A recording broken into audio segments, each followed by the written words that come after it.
Gladys Knight, 81, finally discusses Dionne Warwick. On May 28, 1944, Gladys Knight was born in Atlanta, Georgia, as Gladys Maria Knight.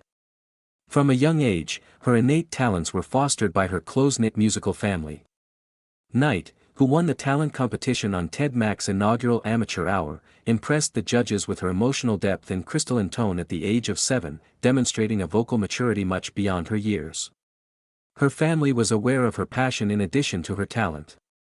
She soon joined her siblings Merrill Bubba Knight and Brenda Knight, as well as her cousins Eleanor and William Guest, to establish Gladys Knight and the Pips, a band that would go on to become renowned. The trio put up a lot of effort throughout the late 1950s and early 1960s, touring, practicing, and refining their distinctive combination of tight harmonies, deep vocals, and fluid dance. They had their breakthrough when they signed with Motown Records in the middle of the 1960s.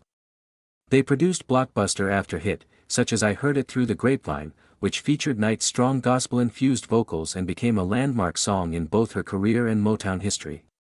Midnight Train to Georgia, one of her most famous songs, won her a Grammy and became a timeless anthem for dreamers, strivers, and those who found strength in going home.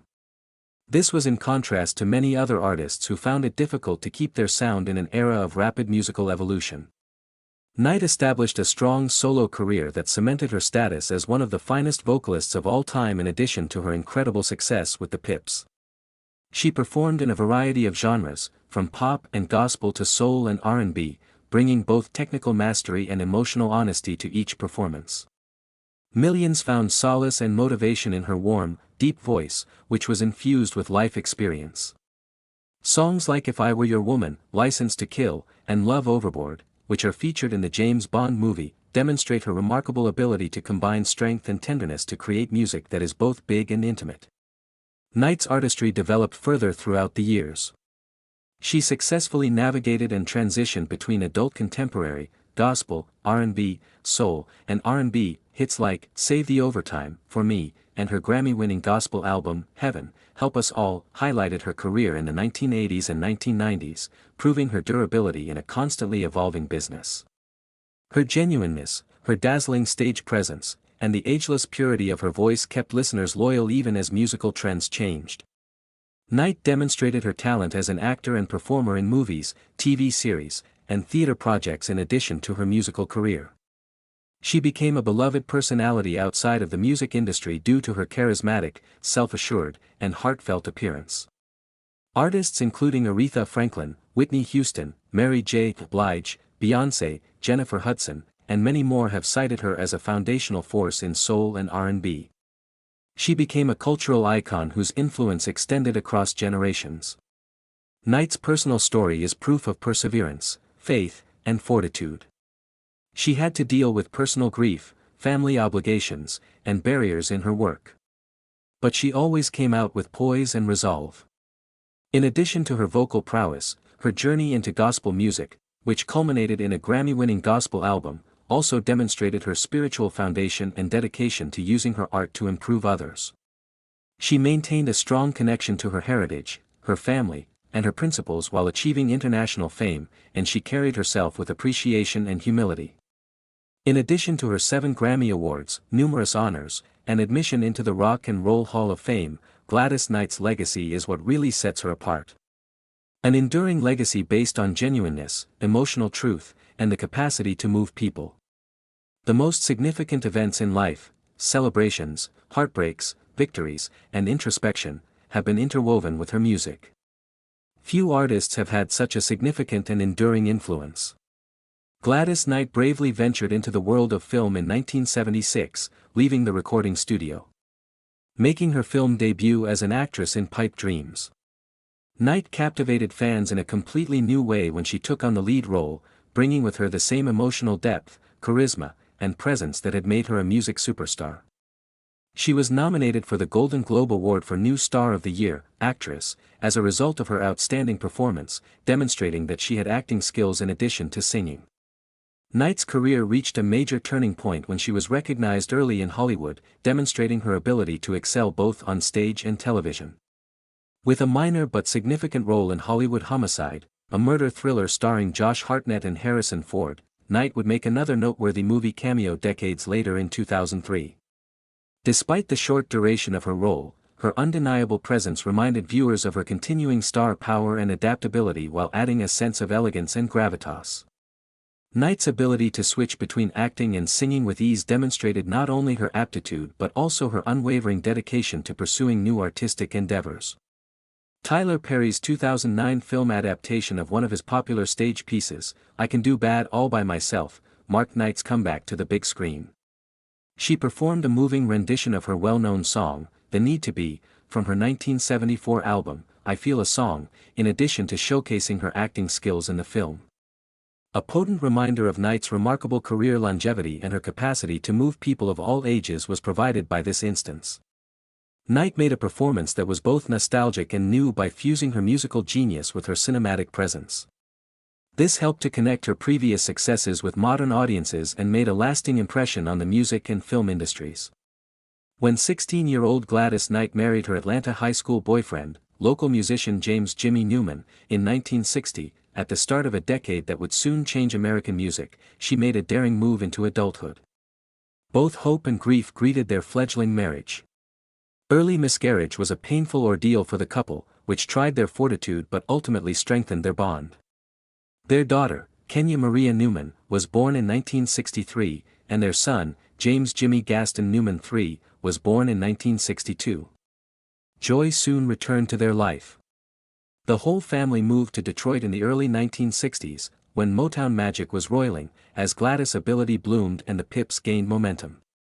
On the west side of the city, they made their home in Sherwood Forest, a charming neighborhood surrounded by trees that represented the hope for a better future. While the Pips continued to perform, Gladys took a break from the ongoing pressures of touring to raise her small children at this time. To keep the family and the music connected, she eventually returned to the ensemble, with Jimmy Newman serving as their new musical director. However, the toll of fame, pressure, and personal struggles was high.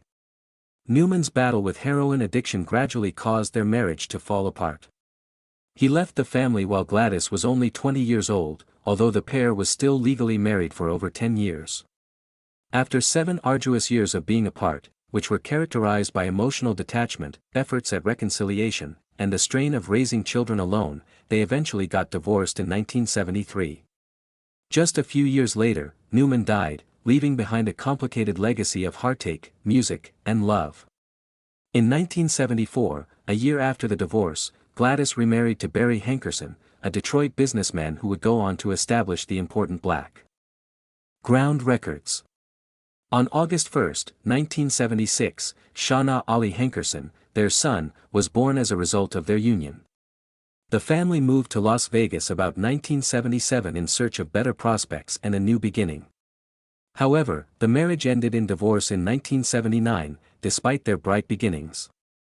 Ending with a contentious and widely reported custody dispute. Gladys spent more than $1 million looking for her son after he was abducted during one of the most agonizing periods of her life, a desperate struggle only a mother could go through.